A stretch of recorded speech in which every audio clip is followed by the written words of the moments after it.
Student, my name is Numan Ahmed and I am your maths teacher. उम्मीद करता हूँ आप सब लोग खैरियत से होंगे। चैप्टर नंबर 2 स्टूडेंट हमारा कंटिन्यू है। फर्स्ट 50% कोर्स का लास्ट चैप्टर है ये हमारा। ओके, हमने स्टूडेंट लास्ट लेक्चर के अंदर 2.7 एक्सरसाइज कंप्लीट की है। उसके अंदर हमने properties of real number, unary operation, binary operation, residue classes exercise का क्वेश्चन नंबर 1, होपफुली आपने क्वेश्चन नंबर 1 के जो बाकी जो 4 सेट्स में ये प्रॉपर्टीज़ चेक करनी थी उनको कर लिया होगा। इनका आगे हमें काफ़ी यूज़ है। उसके अलावा क्वेश्चन नंबर 4 जो है वो आपने 2.7 एक्सरसाइज में से करना है, बाकी की अभी ज़रूरत नहीं है। एग्ज़ाम्स में ना वो कभी क्वेश्चंस आए हैं, लेकिन लेटर ऑन हम रिवीजन वगैरह में अगर कोई ज़्यादा चीज़ होगी तो देख लेंगे। अभी आप फ़िलहाल पेपर के पॉइंट ऑफ व्यू से इतनी चीज़ें ही करेंगे।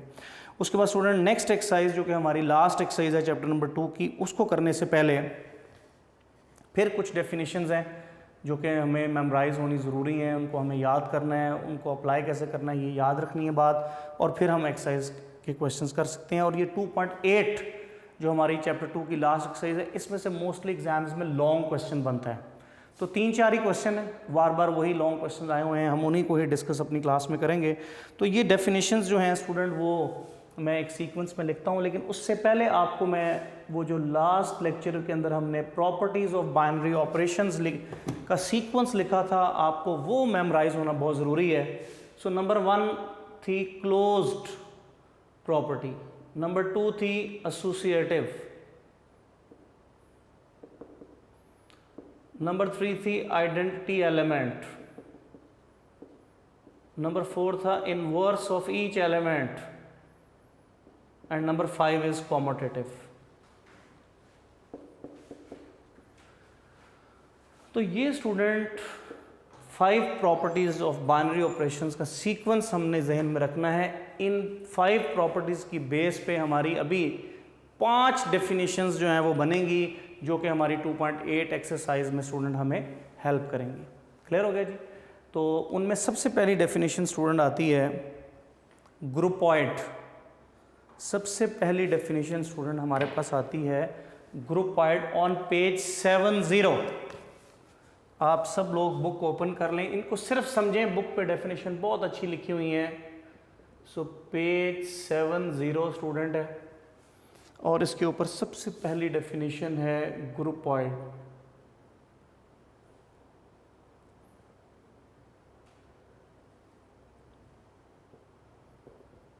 ग्रुपॉइड सबसे पहली डेफिनेशन है, पेज 70 के एंड पे देखेंगे आप। अब ग्रुपॉइड किसे कहते हैं, यानी ये भी एक सेट को ही कहते हैं, लेकिन वो सेट क्या करे कि उस सेट का नाम ग्रुपॉइड हो जाए।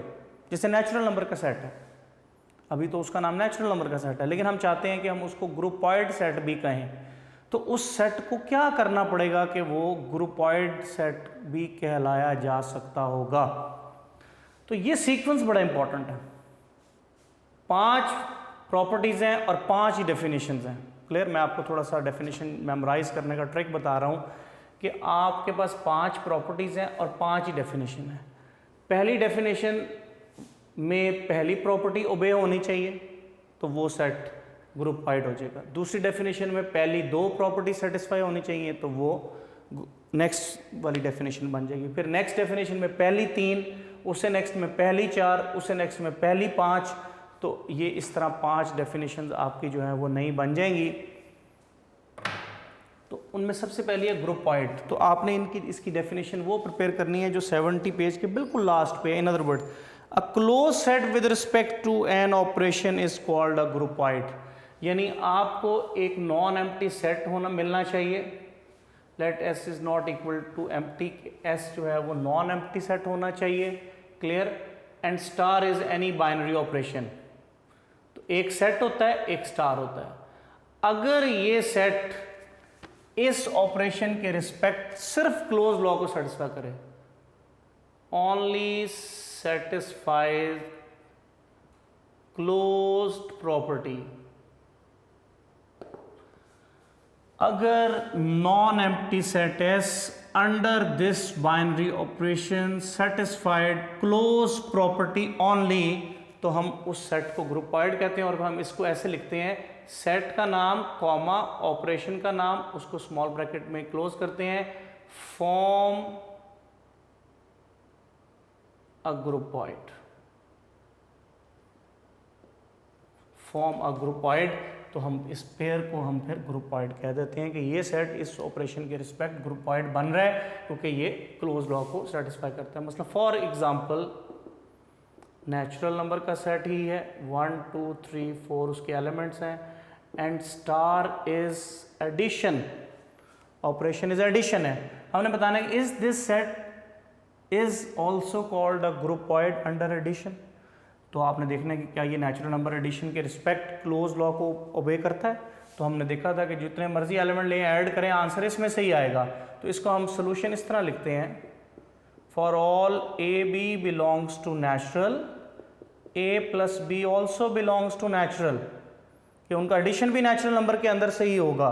तो close law satisfied, so close property या लॉ आप कुछ भी लिख सकते हैं word, so close property satisfied, so hence set of natural number comma addition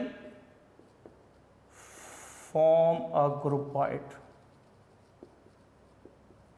तो यहाँ ये सॉल्यूशन कंप्लीट हो जाएगा। ये तरीका है आपका ग्रुपॉइड चेक करने का।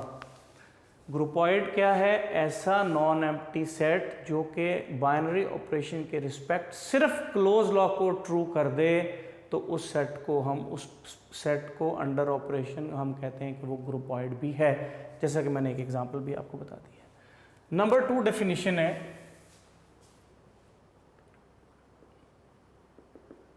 Semi group. नंबर 2 डेफिनेशन है सेमी ग्रुप। अब दूसरी डेफिनेशन है, तो इस सीक्वेंस की पहली 2 प्रॉपर्टीज को ट्रू होना पड़ेगा। इसी तरह आपने लिखना है let S be non empty set and star is any binary operation only satisfied 2 properties, number 1 is closed and number 2 is associative. If a non-empty set S under binary operation star satisfied only 2 properties, that is closed with respect to operation, associative with respect to operation, then the pair S comma star form a semi group set। तो यहाँ ये student definition number 2 complete हो जाएगी और ये definition आपको page number 71 पे मिलेगी। रिलेटेड एक 2 एग्जांपल्स दी हुई हैं, वो आपको जस्ट रीड करनी है आपने, आपको उनमें यही चीज़ें बताई होंगी। तो सेमी ग्रुप की डेफिनेशन पेज 71 पे लिखी है, a non empty set is semi group if it is close with respect to binary operation and it is associative. Clear हो गया स्टूडेंट? उसके बाद ये एक non commutative non abelian set की डेफिनेशन है। ऐसा सेट जो कि कॉमोटेटिव लॉ को सेटिस्फाई करे उसको हम कॉमोटेटिव सेट कहते हैं, और ऐसा सेट जो कि कॉमोटेटिव प्रॉपर्टी को सेटिस्फाई ना करे उसको हम नॉन कॉमोटेटिव या नॉन अबिलियन सेट कहते हैं। तो ये जस्ट फॉर इंफॉर्मेशन एक डेफिनेशन है जो कि इसका सीक्वेंस का नहीं है, जस्ट एक आप समझ लें कि MCQs लेवल की डेफिनेशन है कि नॉन कॉमोटेटिव सेट किसे कहते हैं, जो कॉमोटेटिव प्रॉपर्टी को सेटिस्फाई नहीं करता, जो कि हमारी सीक्वेंस की 5th प्रॉपर्टी है ओनली। ओके, उसके बाद जो इस सीक्वेंस की 3rd डेफिनेशन है वो है मोनाइड। मोनाइड 3rd डेफिनेशन है, तो आपको फर्स्ट 3 प्रॉपर्टीज को ट्रू करना पड़ेगा सेट के एलिमेंट्स के साथ। If a non-empty set satisfy first 3 properties, number 1 close, number 2 associative, number 3 identity, so then the set is called a monoid set। तो इसको 3 प्रॉपर्टीज सेटिस्फाई करनी है। नंबर 1 क्लोज, तो हम देन कह देंगे, मैं वो बुक पे लिखी है, मैं सिर्फ पेयर बना रहा हूँ। Then the set non empty set होना चाहिए, ऑपरेशन होना चाहिए satisfied first 3 properties, satisfied first 3 properties, so then the pair S comma star form a monoid। तो वो सेट मोनाइड बना रहा होगा अगर वो ये 3 कंडीशन को सेटिस्फाई करेगा। तो ये डेफिनेशन पेज 72 के ऊपर लिखी है, पेज 72 के ऊपर, तो वहाँ आप इस डेफिनेशन को एज इट इज़ प्रिपेयर करेंगे जैसे कि वहाँ पे लिखी हुई है। ओके, इसके बाद फोर्थ डेफिनेशन है group, and that's very very important definition. Page 73 के एंड पे आप देखें डेफिनेशन ऑफ ग्रुप। ग्रुपॉइड हो गई, सेमी ग्रुप हो गई, मोनाइड हो गई, एंड देन ग्रुप। जो फोर्थ नंबर पे डेफिनेशन है and that is group. 4 definition है तो फर्स्ट 4 प्रॉपर्टीज को सेटिस्फाई होना पड़ेगा। तो उसी तरह है बिल्कुल, let S be non empty set and star is any binary operation and the set is called a group if the following 4 conditions are satisfied. Number 1 is closed with respect to the operation. Number 2 is associative with respect to the operation. Number 3 is identity element present in the set with respect to the operation. And number 4 is inverse of each element exists. Inverse element also present in the set under binary operation. If a non-empty set under this operation satisfies these 4 properties, then the pair S comma star form a group set.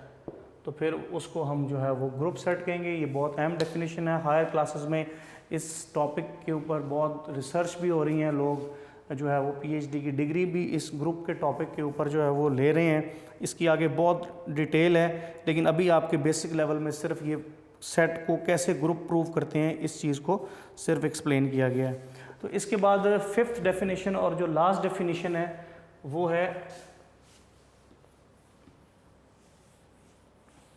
Abelian group और commutative group भी इसे कहते हैं, जो कि हमारी next 5th definition है, that is abelian group और कॉमोटेटिव ग्रुप भी इसे कहते हैं। तो 5th डेफिनेशन है तो फर्स्ट 5 प्रॉपर्टीज जो हैं वो ओबे होनी चाहिए, तो हम उसको अबेलियन ग्रुप कह देते हैं।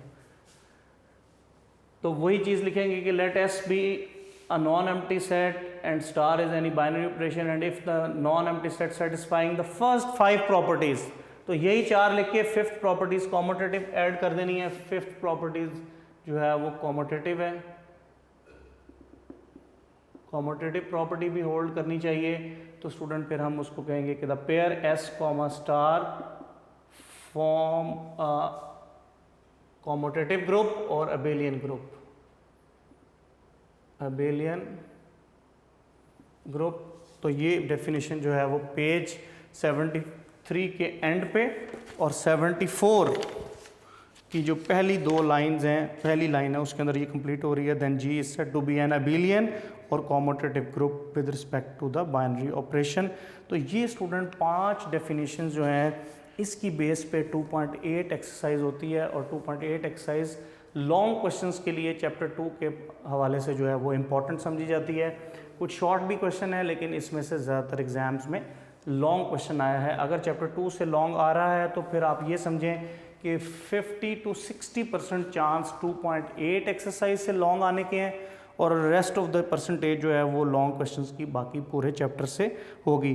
तो इसमें आप सबसे पहले इम्पॉर्टेंट चीज़ें नोट कर लें, फिर हम उनको सॉल्व करते हैं कि आपने 2.8 एक्सरसाइज में से क्या करना है। तो वो क्वेश्चंस जो बोर्ड एग्जाम्स में ज़्यादातर आए हैं हम मेनली उनको ही फोकस करेंगे।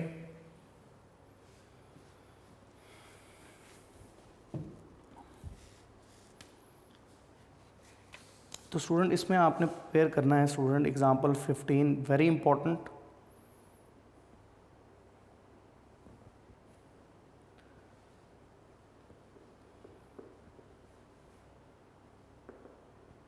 इंपॉर्टेंट क्वेश्चंस जो आपने विद एग्जांपल्स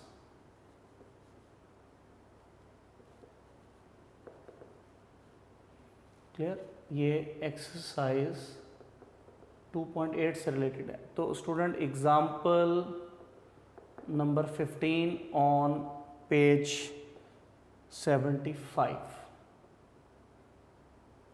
एग्जाम्पल नंबर, इसका नंबर बुक में नहीं लिखा हुआ, नंबर हम इसको 15A दे देते हैं और ये पेज 75 के ही एंड पे दी हुई है। दोनों ये दोनों इम्पॉर्टेंट लॉन्ग क्वेश्चंस हैं और एग्ज़ाम्स में अक्सर आए भी हुए हैं। फिर उसके बाद 76 पेज के ऊपर ये है कैंसलेशन लॉज हैं, सोल्यूशन ऑफ लीनियर इक्वेशन है, रिवर्सल लॉ है। यानी यहाँ आप लिख लें कि पेज में नंबर लिख देता हूँ, पेज नंबर 76 77 पे जो भी एग्जांपल और चीज़ें दी हुई हैं वो इम्पॉर्टेंट हैं। क्लियर। और फिर एक्सरसाइज स्टार्ट हो जाती है और एक्सरसाइज के अंदर वेरी इंपॉर्टेंट है इसमें ऊपर बातें। एक्सरसाइज के अंदर स्टूडेंट क्वेश्चन नंबर 5 करना है, question number 6, question number 7, question 8 and question number 10। सब लॉन्ग क्वेश्चन सब, और सबसे ज़्यादा important question number 5, 7 and 10। 10 question जो है वो ये एग्जाम्पल 15A ही है। 10 क्वेश्चन जो है वो एग्जाम्पल 15A ही है। 2.8 में से आपने सिर्फ ये चीज़ें करनी हैं जो कि हमारे पेपर के लिए इम्पॉर्टेंट हैं और पेपर में इनमें से ही सबसे ज़्यादा जो है वो चीज़ें एग्ज़ाम्स में आई हुई हैं। क्लियर, इसको नोट कर लें। फिर हम इन्हीं क्वेश्चन से स्टार्ट करते हैं, एक्सरसाइज के इन क्वेश्चन से स्टार्ट करते हैं। एक्सरसाइज 2.8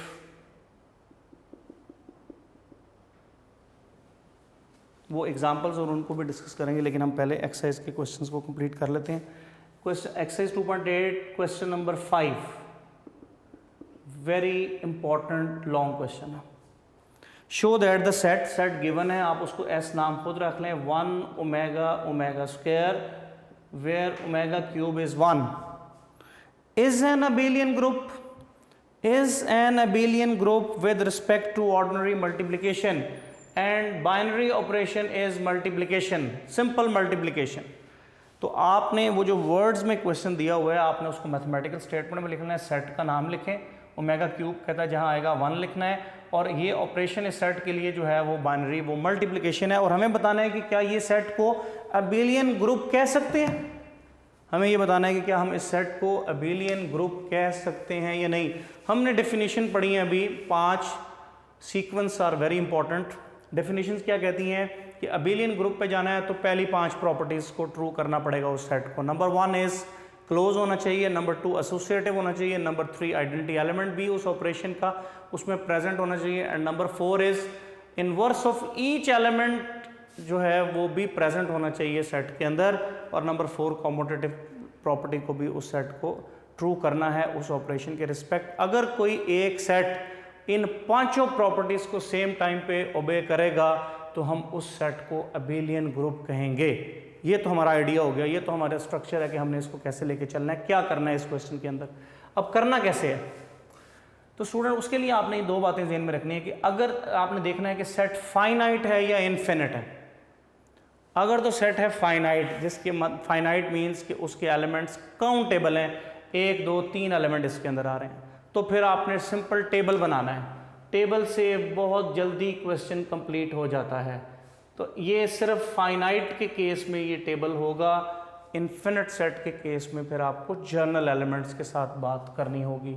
टेबल बनाने का तरीका वही है जो हमने पहले भी सीखा हुआ है। ऑपरेशन नेम इज़ मल्टीप्लिकेशन, वो यहाँ लिखें, सेट के एलिमेंट्स पहली रो में लिखें, फिर यहाँ भी लिखें पहले कॉलम में वही एलिमेंट्स, और इनको करेंगे अब आप ऑर्डिनरी मल्टीप्लिकेशन। ऑर्डिनरी मल्टीप्लिकेशन का मतलब है कि सिंपल मल्टीप्लाई करना है। सो 1 omega omega square omega omega square, this is omega cube. Omega cube का क्वेश्चन में कहा है कि जहाँ है 1 यूज़ करेंगे, फिर omega square omega cube 1, and this is omega 4। Omega 4 can also be simplified by using omega cube into omega, this is 1 into omega, this is omega. तो ओमेगा 4 बेसिकली ओमेगा होगा। टेबल जैसे ही complete हो जाएगा उसके बाद आपने वो जो 5 प्रॉपर्टीज़ हैं उनकी हाइडिंग्स देनी है और हर प्रॉपर्टी का आगे एक्सप्लेन करना है। सो आप लिखेंगे नंबर 1 इज क्लोज प्रॉपर्टी। अब जब आपने टेबल बनाया होगा तो ये सारी प्रॉपर्टीज़ जो हैं वो आपको टेबल से ही पता चल जाएंगी, अलग से करने की ज़रूरत नहीं पड़ेगी। तो टेबल के अंदर आप देखेंगे जो आपने मल्टीप्लाई करके जो आंसर्स लिखे हैं वो कोई ऐसा आंसर है जो सेट में नहीं है। 1 omega omega square, 1 omega omega square, 1 omega square omega, यानी जितने भी आंसर आए हैं वो इस सेट के ही मेंबर हैं। सो आपने सिर्फ ये लिख देना है table shows that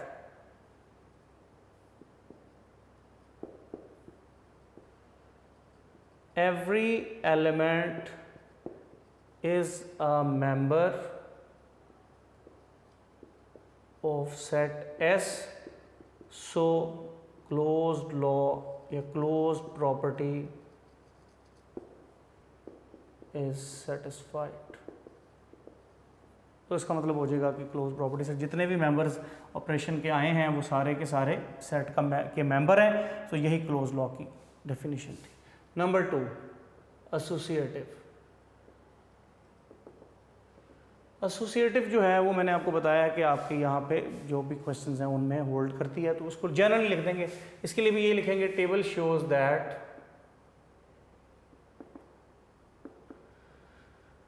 associativity satisfied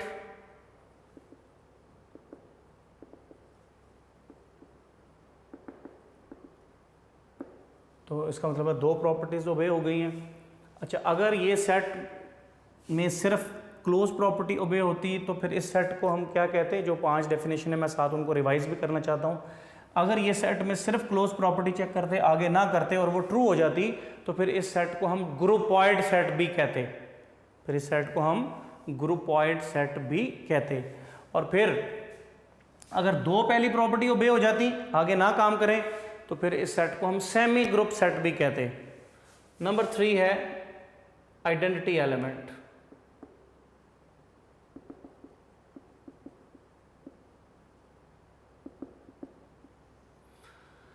अब आपने आइडेंटिटी एलिमेंट में ये देखना होता है कि आपका operation is multiplication. Operation is multiplication, clear. और मल्टीप्लिकेशन का आइडेंटिटी कौन होता है, ई इज 1। और आपने बस देखना है कि क्या ये 1 सेट का मेंबर है, yes, member of set S. So here identity is 1 and 1 is member of S. तो आप लिखेंगे सो identity element present in given set, so third property is also satisfied।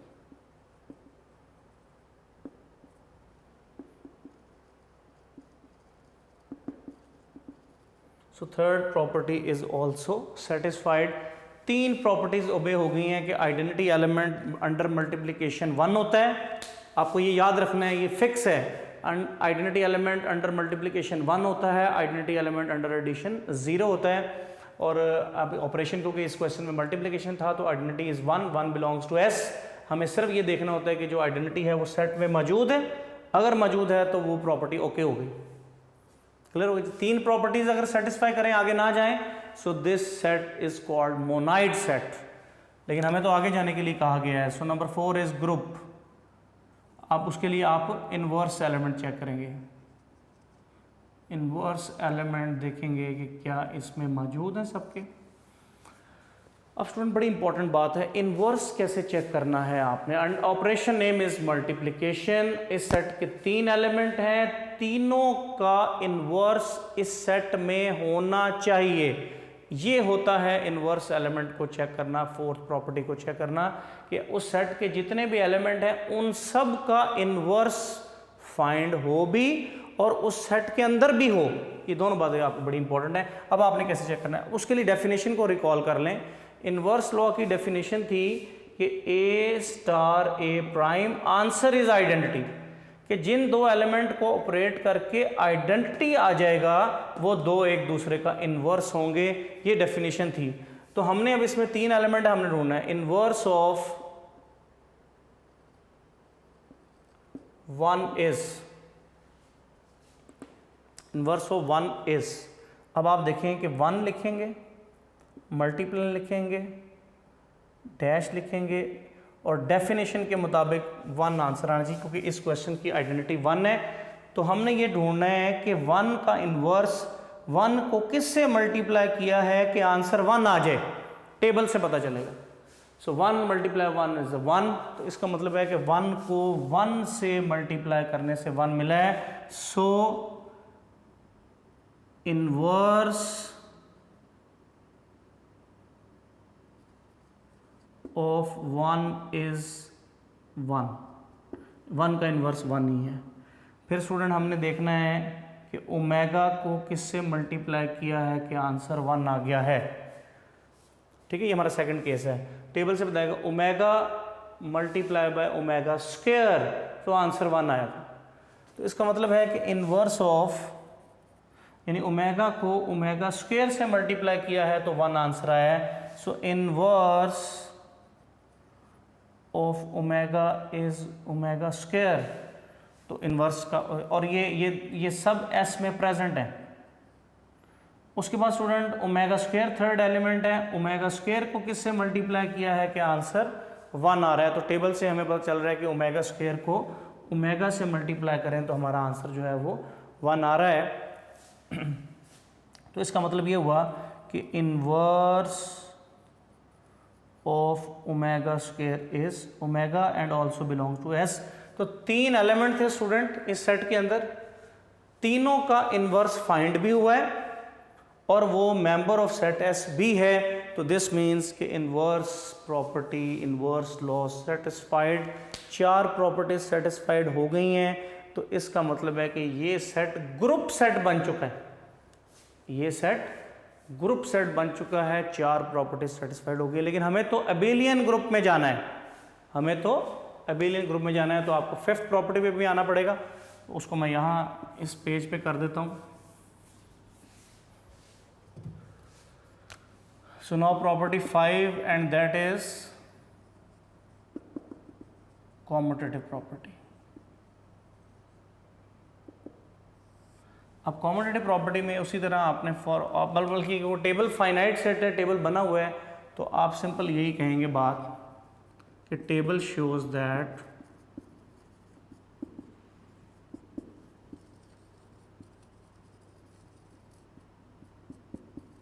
commutative property satisfied. So all properties are satisfied.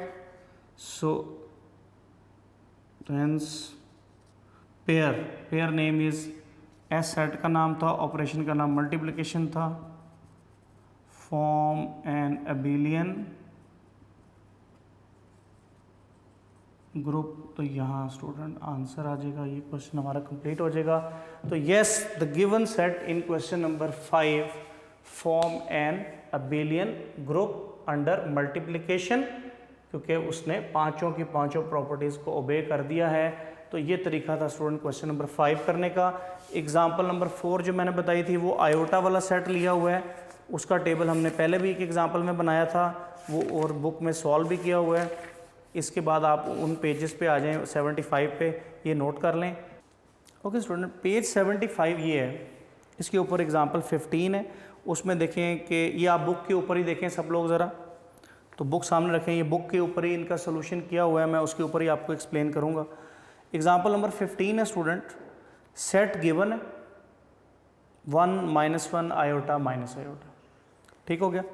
और आप finite set है, वो कह रहा है कि set up the multiplication table, इसका मल्टीप्लिकेशन टेबल बनाएं and show that the set is an abelian group under multiplication, और इसको भी अबेलियन ग्रुप अंडर मल्टीप्लिकेशन आपने प्रूव करना है। तो टेबल बनाएंगे वही उसी तरह मल्टीप्लिकेशन का टेबल, फाइनाइट सेट है। टेबल बनने के बाद अब आपने वही 5 प्रॉपर्टीज़ जो हैं वो वेरीफाई करनी है कि वो क्या इस सेट के एलिमेंट्स कर रहे हैं। तो पहली देखें, S is eventually close with respect to multiplication, इतना लिखना ही काफ़ी है क्लोज लॉ के अंदर। इसने 1 2 3 डायरेक्ट लिख दी हैं, आप इस तरह हेडिंग्स दें, close property, associative, identity element, inverse element and then commutative property, इस तरह हेडिंग दें और उनके नीचे उनके लॉजिक्स लिखें। तो टेबल के अंदर आप देख लें कोई भी ऐसा बॉक्स नहीं है जिसमें जो आंसर लिखा हो वो उस सेट में ना हो, तो एवरी एलिमेंट जो है वो member of the set S है। सो यही क्लोज लॉ की डेफिनेशन है। मल्टीप्लिकेशन इज ऑल्सो एसोसिएटिव, वो मैंने आपको बताया कि आपके सिलेबस में जो यहाँ क्वेश्चंस ज़्यादातर हैं वो उनमें आपने एसोसिएटिव ऑलरेडी सेटिस्फाइड होती है, वैसे आप इसको चेक भी कर सकते हैं। उसके बाद नंबर 3 पे identity element and operation name is multiplication, वो तो यही है, मल्टीप्लिकेशन के लिए आइडेंटिटी 1 होती है और 1 present in the given set, so identity element present in the set. तो थर्ड प्रॉपर्टी भी ओबे हो गई। Inverse of each element exist, अब इसके अंदर जितने एलिमेंट हैं सबका इन्वर्स मौजूद है, इसी प्रॉपर्टी से चेक करते हैं। 1 का इन्वर्स -1 है एंड -1 का इन्वर्स 1 है। सिमिलरली आयोटा का माइनस आयोटा है, माइनस आयोटा का आयोटा है। So every element has inverse and inverse belongs to the given set. उसके बाद 5th नंबर पे है कि the set is also commutative. Table shows that आप कोई दो एलिमेंट्स का ऑर्डर चेंज करके भी चेक कर लें, आंसर सेम होगा।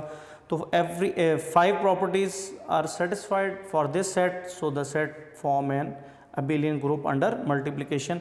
तो एग्जाम्पल 15, तो एग्जाम्पल 15 और ये जो मैंने क्वेश्चन किया है 5 एक्सरसाइज 2.8 का, अक्सर बोर्ड एग्जाम में, अकेडमी वगैरह के एग्जाम में लॉन्ग क्वेश्चंस आते रहे हैं।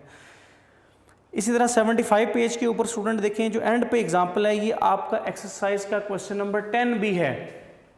तो मैं आपको इस क्वेश्चन की स्टेटमेंट बना देता हूँ, सोल्यूशन सारा एग्जाम्पल में सॉल्व किया हुआ है, उसको मैं आपको थोड़ा सा एक्सप्लेन कर देता हूँ। ओके स्टूडेंट, क्वेश्चन ये है कि G be the set of all 2x2 non singular real matrices, यानी अब जो सेट लिया गया है वो नंबर से हट के थोड़ा सा मैट्रिसेस फॉर्म का सेट ले लिया, यानी ये ऐसा सेट है जिसके अंदर एलिमेंट मैट्रिक्स की शक्ल के हैं।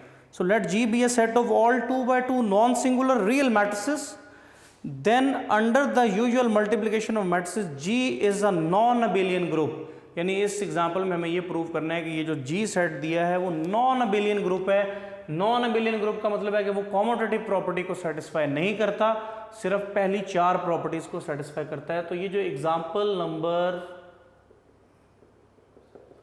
15A थी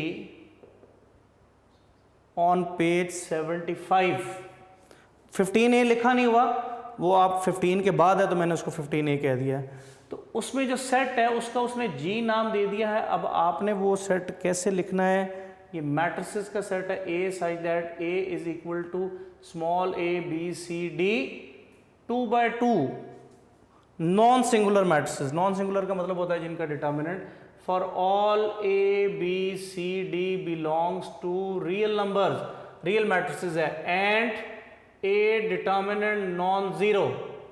तो ये स्टूडेंट वो सेट है जो कि आप एग्जाम्पल 15A, और ये स्टूडेंट इसके अलावा क्वेश्चन नंबर 10 भी यही है। 15A में जो एग्जाम्पल सॉल्व की हुई है वो एक्सरसाइज का क्वेश्चन नंबर 10 भी यही है, ये सेट है। And operation name is multiplication, and operation name is multiplication, ये क्वेश्चन में बताया है। हमें प्रूव करना है कि ये नॉन अबेलियन ग्रुप है। अब क्योंकि ये इन्फिनिट सेट है, इसमें there are infinitely many matrices of 2x2 order whose determinant is non zero, तो इसमें तो बहुत से मैट्रिसेस हैं, तो ये इसका टेबल नहीं बन सकता। इसको अब जनरल बात करेंगे। तो सोल्यूशन के अंदर आपने नंबर 1, अब आप मुझे ये बताएं कि मल्टीप्लिकेशन ऑपरेशन है और क्लोज ऑपरेशन हमने चेक करना है। तो दो मैट्रिक्स को मल्टीप्लाई करें तो आप मुझे बताएं कि आंसर कैसा आता है। So definitely answer is again a matrix.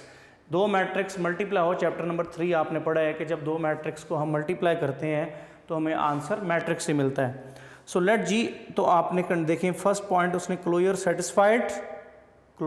Satisfied because product of any 2x2 matrices is again a matrix of order 2x2, कि जब आप 2x2 के मैट्रिसेस को मल्टीप्लाई करेंगे तो आपको आंसर भी 2x2 का ही मिलेगा।